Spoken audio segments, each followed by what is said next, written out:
Hello and welcome back to my channel. My name is Dwayne. I got a video for that. Kimball, United States Army veteran and retired VA rating specialist. In today's video, I am going to be discussing the VA's definition of rating activity.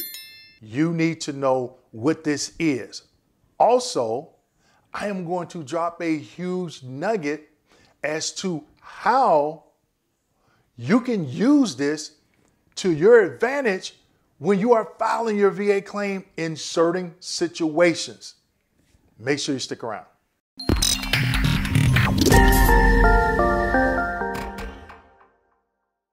Okay, so today's video, what is the rating activity? All right, I'm going to explain it. Also, I'm going to give you some examples of things that I saw as a rating specialist when I worked in the rating activity. But most importantly, I'm gonna give you a huge nugget. I think this is the biggest nugget of all, about all my videos, okay?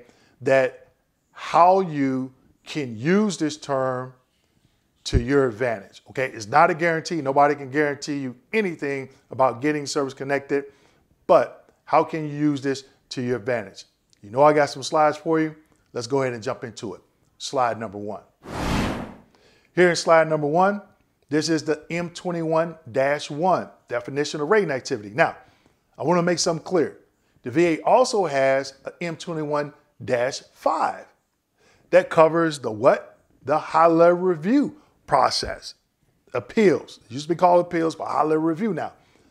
Decision review officers fall under the M21-5, also known as DROs, okay? So today we're going to be talking about rating specialists, RVSRs. So, rating activity definition. The rating activity is a group of qualified employees vested with the authority to make formal decisions called rating decisions. We all know what that is. I've done videos on it and gave examples of a rating decision in my book. And take other actions on claims that require a rating decision. Now, if you're like me, and you saw that word, qualified employees, it probably made you shrug a little bit. And I want to address something. The reason, and this is just my opinion, the reason why I feel there's a lot of DTA errors, duty to assist errors, I'm not going to talk about the second one because I want to do that in a separate video, but one of it is lack of training. A lot of these employees are not really qualified because they didn't get the correct training. During COVID, what did they start doing? VA. Everything is online. Now people are back in office. It's still online. You need to be in a classroom because when that instructor is talking about this, this, and this, you need to be firing back some questions. And if you're just taking all this training online and you can't ask any questions because it's a video, that's a serious problem. All right, that's just my 2 cents. Let's keep going. Slide number 2. All right, specific issues requiring a rating decision.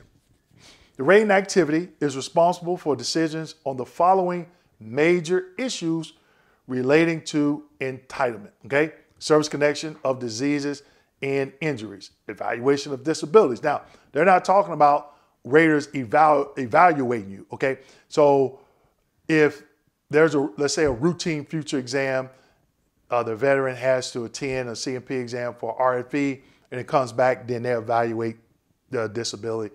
Basically just reviewing the DBQ, all right? Which is the same thing if you're applying for a secondary condition or direct service connection, all right? Same thing, all right? Competency or incompetency. Now, I want to give you a nugget. If you have a private examiner, mental health examiner, completing your DBQ, on the last page, it asks, is the veteran capable of handling their finances, or something to that effect, right? If your examiner checks no and you're service connected, they will do a proposal for incompetency. I've seen veterans check that box and then they turn around when we do a proposal for incompetency. They say, no, I'm not incompetent. My wife just handles all the finances. I drive over the road or we just decided she do it. But if I have to do it, I can do it. Okay, so make sure you understand which box is checked, yes or no, especially if your private examiner is completing that DBQ. If not, you're going to be in a world of hurt and you're going to have to fight to get out of it, okay? So down at the bottom, hospital, medical or surgical treatment, or voc rehab or examination. Now, the hospital treatment, I'm thinking of paragraph 29, paragraph 30 if you had some type of surgery like a knee replacement, or if you had to go in a 30-day program for your mental health. Those fall under paragraph 29 and paragraph 30. Guess what? That's the name. I got a video for that. Kimball, yes, I do have a video for that. Paragraph 29, paragraph 30, slide number 3. Okay. Rating activity leadership. The rating activity operates under the direction of a division manager such as a Veteran Service Center manager. Now, there's also AVSMs, Assistant Veteran Service Center managers. And when I rated, we had 5 rating teams, okay? And I think, yeah, we all had a AVSM over our supervisor. Then they could have other duties as well. Some of them are prior raters, but some of them may have never rated. They could have been a management analyst or just a VSR or whatever, but they're at that level and they're just telling the coaches who are the supervisors what to do, all right? Responsibilities of rating activity leadership. Now, I'm not going to go through all of these. I just highlighted a couple. The first one, monitors the quality of rating decisions. They don't do that. They have a team called QR team that does audits on each rater. When I rated, they would pull 5 ratings, all right? And they were always behind. So I remember it would be June and they were like, oh, Dwayne, we pulled 5 ratings that you did back in February and we found an error with one. It's not a critical error, or it could have been a critical error. You need to go and fix it. Now, that's like 5 months prior, and I got to go back and look at that rating and see what I did and then figure out, what I should have done per the M21-1 or the 38 CFR, and it takes time. So when that happens and you're going back and forth with QRT, your coach, supervisor, is the one that sort of is like in the middle, okay, mediates it. Determines which members of the rating activity are eligible or ineligible for single signature authority. What they mean by this is when you come out of training, the initial training for when you become a rating specialist, you're on second signature. And that could be 6 months, a year, or whatever. And you have evaluations that you get every month. And they'll give you feedback on how you're doing, this, that, and the other, ask, how you like it, just depending on the supervisor. If you got a bum supervisor, they're not going to ask you crap. They'll just, hey, sign here and that's it. But if you really got a good supervisor that really cares and it's not about the numbers and trying to get bonuses, then there's the actual conversation. And they'll say, okay, think you're ready to go on single signature, which means nobody else has to sign off on that particular rating, okay? All right, the huge nugget, all right? So I'm going to give you some examples of a personal statement where you can use rating activity if you have your own DBQ in Nexus, okay? All right, here we go. You ready?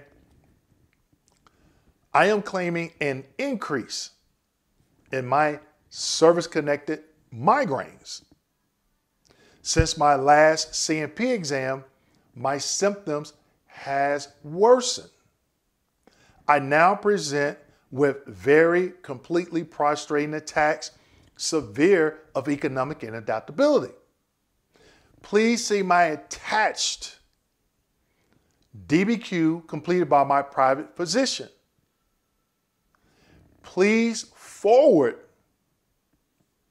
my claim, here it comes, to the rating activity as RFD per 38 CFR 3.326 subpart B and subpart C, okay?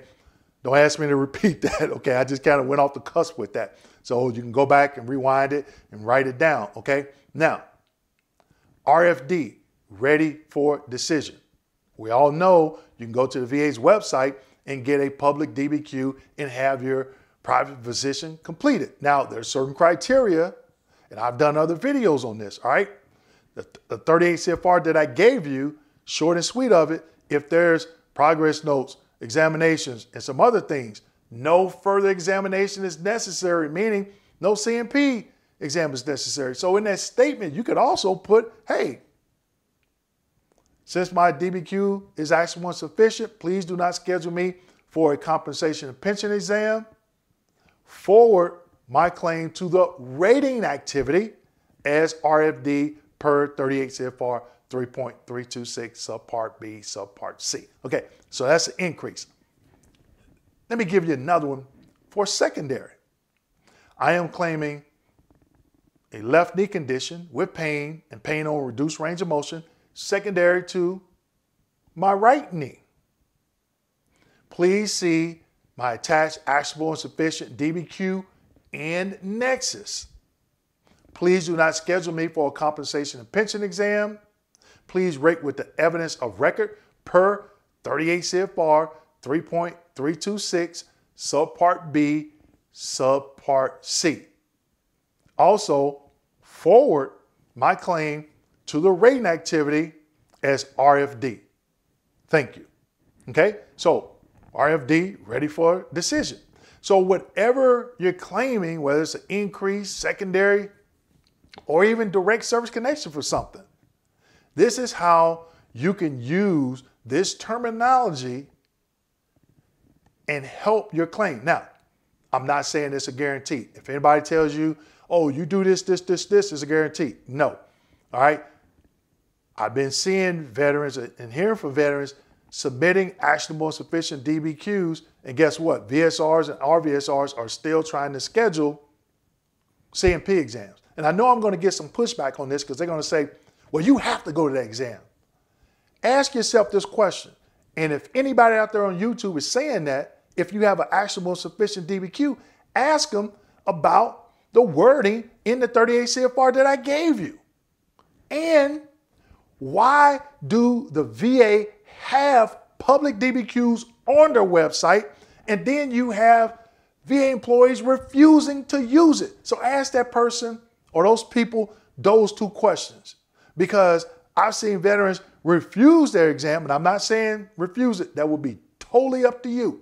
But I've seen veterans refuse the exam, get scheduled again, refuse it again, and then they rate it and they grant the benefit. Or they refuse the exam, they get denied, they do a high-level review, and the decision review officer grants the benefit. Okay? So it's a lot of inconsistency amongst VA employees. But at the end of the day, this is your claim, and you're going to have to make that decision if you go to that exam or not. But again, you can see the nuggets that I just gave you about the rating activity and how you can introduce that into your personal statement. So with that being said, make sure you like, subscribe, hit the notification button, and as always, please share this video with your fellow veterans. Thank you.